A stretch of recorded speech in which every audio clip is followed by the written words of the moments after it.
একটি পুকুর রয়েছে। এই পুকুরের পানিগুলা অনেক ভালো।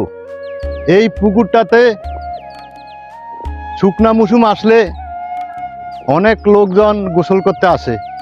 এই পুকুরের পানিগুলা অনেক ভালো, খুব পরিষ্কার। এই পুকুরের পাড়ে বিশাল বড় একটি সালতা গাছ রয়েছে।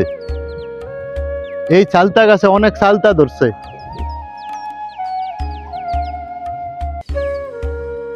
আমার সাথে আমার ছোট ভাই রয়েছে। এখন তো সুপারি মৌসুম, ও সুপারি টোকাইতেছে, অনেকটি সুপারি পাইছে। আমিও ওর সাথে একটু ঘুরতেছি। আলহামদুলিল্লাহ, এবার অনেক সুপারির ফলন খুব ভালো হয়েছে।